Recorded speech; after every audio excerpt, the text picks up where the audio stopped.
Guys, I'm still shaking.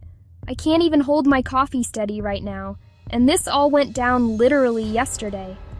I need to get this out before I convince myself it was a nightmare, because it wasn't. I have the bruises to prove it. My name is Kaylie. I'm 23. I've been a competitive gymnast since I was 4, and yesterday was supposed to be the happiest day of my life. My team, 6 of us girls who have basically grown up together, finally qualified for nationals. We're talking the big arena downtown, bright lights, the whole thing. Our coach surprised us with a celebration practice at the old Evergreen Arena that got shut down like 10 years ago. The place is condemned, but he pulled strings because the ceilings are insanely high, and the spring floor is still supposedly perfect. We were hyped. Midnight practice, just us, music blasting, no parents, no judges. One last time to feel like kids before everything got serious. We showed up just after 11. The building sits on the edge of town, surrounded by chain-link fence with a hole we all crawled through like we were 15 again. The second we stepped inside, the air smelled like chalk and that sweet sour scent of old mats. Moonlight poured through the broken skylights and lit up the floor in silver patches. It felt magical. We dropped our bags, cranked our warm-up playlist, and started stretching. Laughing, filming flips for each other's stories. Pure joy. Then the clowns showed up. At first, we thought it was Coach messing with us. A single red balloon floated out from the equipment room and just hovered in the middle of the floor. No string, no breeze, just floating. Then another, and another. Within 30 seconds, there were dozens drifting toward the ceiling like blood drops rising upward. We killed the music. Dead silence except our breathing. That's when we heard the horn.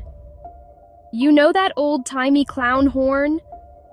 One long, braying note from the upper bleachers. We looked up, and there were 5 of them. Full clown makeup, rainbow wigs, oversized shoes, the works. But something was wrong. Their costumes were soaked, like they'd been dunked in water, and the colors had run into each other so everything looked bruised.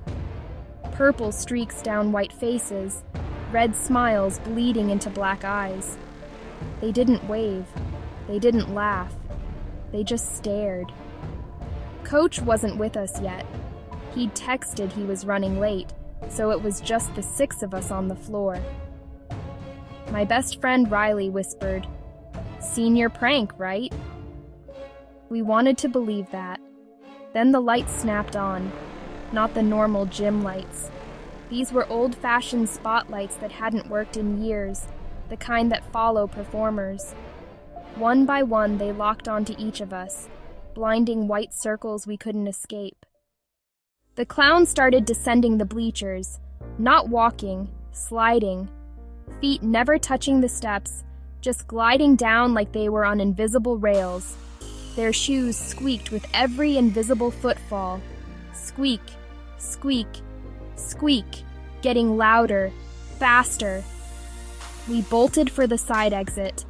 Locked. Every door we tried, bang, bang, bang, solid.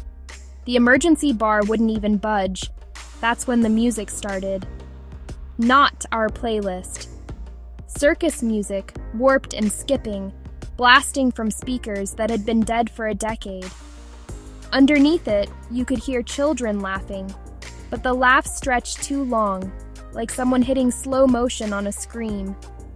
The clowns hit the gym floor and fanned out. One carried a hoop covered in barbed wire. Another dragged a giant rolling pin that left red streaks on the mats. The tallest one, his wig was soaked darkest, almost black, held a single red balloon on a string.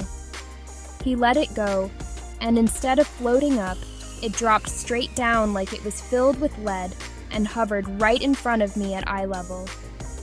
I swear the balloon had a face pressed into it from the inside.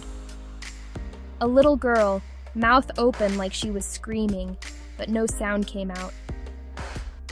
We ran to the vault runway because it was the longest stretch with nowhere for them to corner us. We're gymnasts. We move fast. We sprinted, hit the springboard, and launched into round-off back handspring layouts just to put distance between us and them. But every time we landed, they were closer. Not running, just there, like jump cuts in a horror edit. Riley tried vaulting over the tallest one. She got insane height. She's our best vaulter.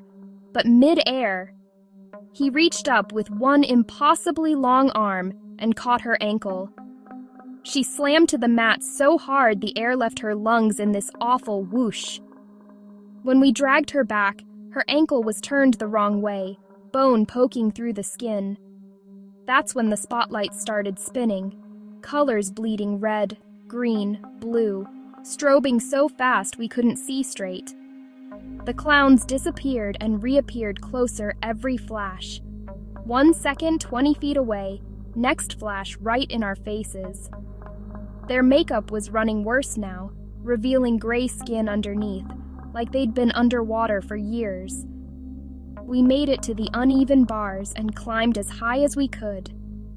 The tallest clown stood directly beneath us, tilted his head all the way back, way farther than any neck should bend, and opened his mouth. Inside was just blackness and tiny, sharp teeth spinning like a garbage disposal. He started honking that horn in rhythm with our heartbeats. I felt mine sinking up against my will.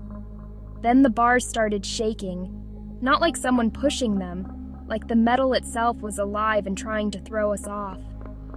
One by one, my teammates lost their grip and fell. I watched Ava drop 20 feet and land on her neck with a crack that I'll hear for the rest of my life. I was the last one up there. The clown with the balloon floated it higher until it was right in front of my face again. The little girl inside blinked. She looked exactly like me when I was 7, right down to the gap in my front teeth I had back then. She pressed her hands against the inside of the rubber and mouthed one word over and over. Join. I let go. I don't know why. My fingers just opened. I fell. But I never hit the ground. The clown caught me, arms too long, too cold, smelling like wet grease paint and pond water. He set me down gentle, like a dance partner, and all 5 of them formed a circle around me. The spotlights dimmed to a sick red. The music slowed to something that almost sounded like a lullaby. They started painting my face with their fingers. Cold, sticky makeup that smelled like rust. Every time they touched me, I saw flashes. Little kids in old-fashioned bathing suits drowning in a pool, while clowns watched from the edge and laughed. A fire in the equipment room. A girl with my face being locked inside a trunk full of balloons that never popped no matter how hard she screamed. When they finished, they stepped back. One by one they bowed, deep and dramatic. Then the lights cut out completely. Next thing I remember is waking up on the sidewalk outside at dawn, alone. The fence was fixed, no hole. My phone was in my pocket with full bars and one new photo in the camera roll. Me in full clown makeup, smiling way too wide, standing in the middle of the gym with my 5 dead teammates posed behind me like backup dancers. Their necks bent wrong, eyes wide open, all wearing the same smeared grin. The arena's been demolished for years, according to every news site I can find. There's a parking lot there now. I can't wash the makeup off. I've scrubbed until my skin is raw and bleeding. It just gets brighter. And I can never go into a gym without feeling like that little girl in the balloon is watching over me, not in a good way. I will never again in my life be able to go to another birthday party with balloons. If you ever get invited to a secret practice or see a red balloon floating inside an empty gym, run. Don't look up at the bleachers. Don't listen for the horn. Because once they choose you to join the act, the show never ends. And the audience is already screaming,